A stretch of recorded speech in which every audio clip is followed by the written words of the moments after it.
السلام عليكم ورحمة الله، ازيكم يا شباب؟ عاملين ايه؟ يا رب تكونوا بخير. أول حاجة حابب أشكركم على الدعم الكبير أوي، وشكرا إنكم بتدعموني، وإن شاء الله أقدم لكم محتوى نافع هادف ليكم، لأي حد بيفكر إنه يشتغل في مجال السياحة، في مجال الطيران، في شركات السياحة.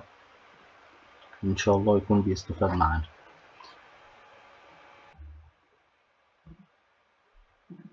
يلا بقى نتعرف على الفرق بين آه، تأشيرة السياحة وتأشيرة العمل، مميزاتها وعيوبها والفرق بينهم هما الاتنين.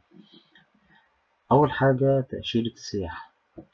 إيه هي تأشيرة السياحة؟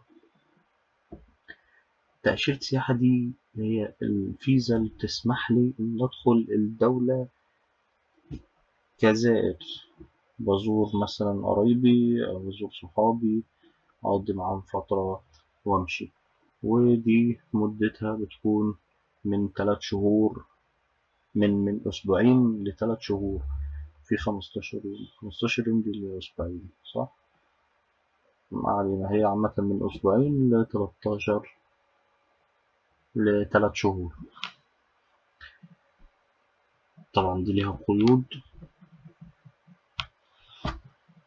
وأهم قيد وأهم شرط إن أنت ما ينفعش تشتغل وأنت معاك فيزا سياحة. ما ينفعش تشتغل وأنت معاك فيزا سياحة، وإلا هتعرض نفسك للترحيل والغرامة، وممكن تبصم على الدولة. وإنك تبصم ده معناه إن أنت مينفعش تدخل الدولة غير بعد 5 سنين. الفيزا دي أوراقها المطلوبة: حجز فندق، وتذكرة طيران ذهاب وعودة. لازم يكون معاك العودة وأنت بتركب الطيارة اللي أنت رايح بيها، عشان لو مش معاك هتركب. وكشف حساب بنكي. ولو أنت شغال في شركة ما، لازم تجيب جواب أو خطاب من جهة العمل بتاعتك، وتأمين للسفر.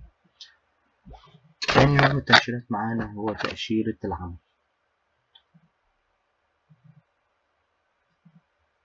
والتأشيرة دي بتطلع لك لما يكون عندك أو معاك عقد عمل من شركة أو جهة حكومية، شركة خاصة أو جهة حكومية. ودي مدتها بتكون حسب العقد، ممكن سنة، سنتين، أو 5 سنين، على حسب.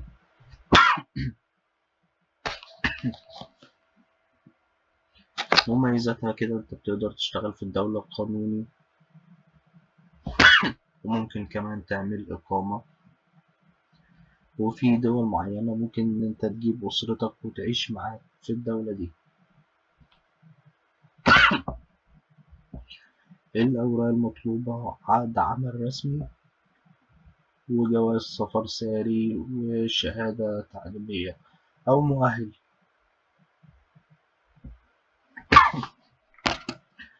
وكمان فحوصات طبية، وفي بعض الدول بتحتاج موقف أمني أو بصمة.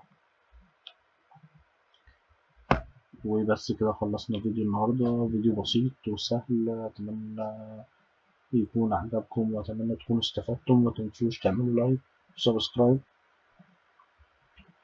وتدعمونا في الكومنتات.